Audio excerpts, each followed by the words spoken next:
I'll start it off with number 5, um, the Atlanta Hawks. You know, 2 wins against the Cavs, a win against the Celtics. I think they're like 9-1 in their last 10 games, something like that. They beat the Knicks last night in the NBA Cup. They're heading to Vegas to face off against Milwaukee. So it's interesting because this team they win these big games against tough opponents, and then they go on to lose against like the Nets and like the Raptors. It's weird. They're very inconsistent, but I think Trae Young's playing at a all-star level. He's averaging like 12 assists a game or something like that. And I wouldn't say he's a great defender. He's never going to be a great defender, but he's giving more effort. So, yep. Number 5, Atlanta. Number 4, it's the Orlando Magic. I mean, they're struggling right now without Ben Caro, without Franz Wagner. But I think they're going to return, and I think this team, right? They're young. They're sort of like OKC last year. I think they're just a year or two ahead of where they should be. Right? They lost last year against the Cavs in the playoffs. I think, right, when you think about sort of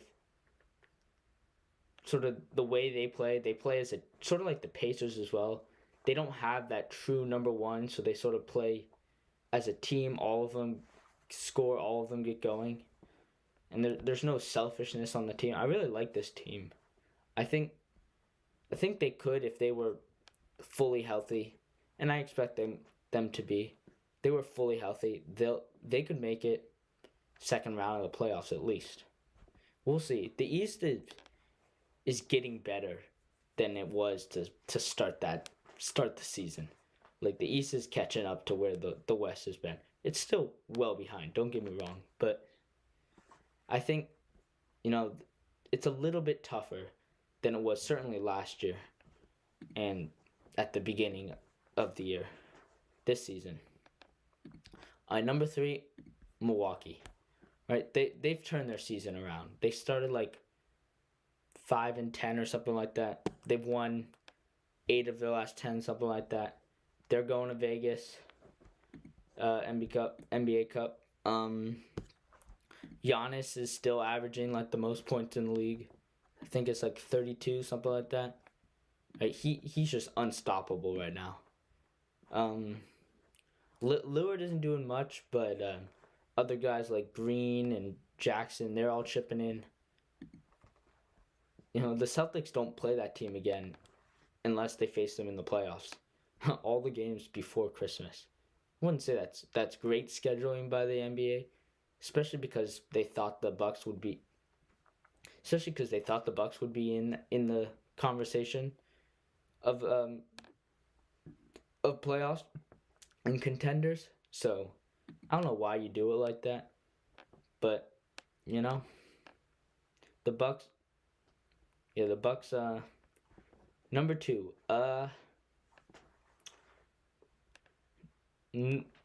Number 3. Number 2. I'm gonna have to go with the New York Knicks. Right.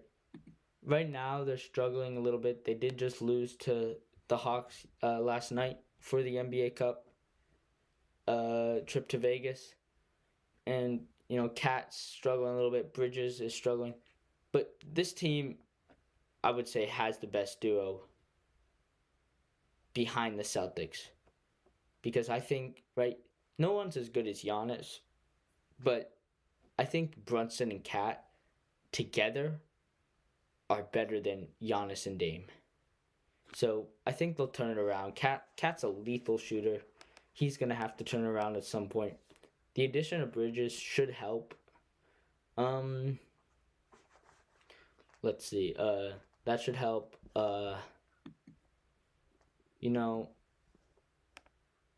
I think one of the problems with this team is they're just knocking, right? They're just not making their shots, right? Their defense is good.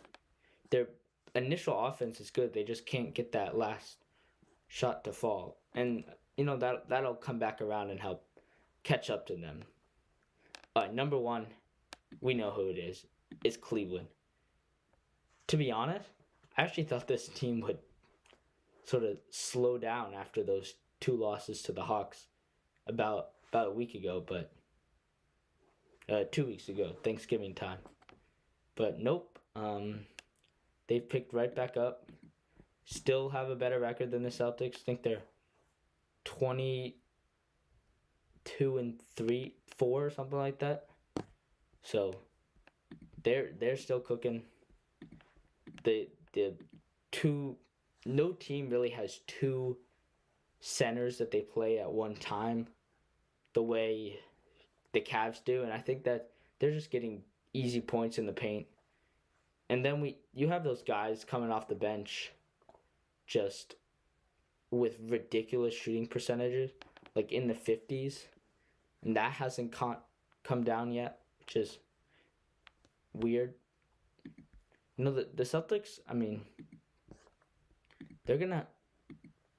really think the Celtics do need that home court advantage, right? So,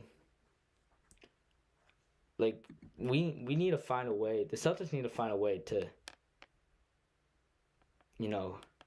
either get ahead, because if it were to stay like this, I'm not saying they're not going to win out both teams, but I'm saying this sort of winning percentage were to stay. The Celtics the Cavs are going to be a lethal team in the playoffs this year, I'm telling you. So, the Celtics source where the bright lights shine. From Red Sox diamonds to the Pats front line. Bruins on the ice, breaking through the freeze. Celtics are champs and against they may please. Sit back and relax. Sports are not lame. Your Celtics are back in the game.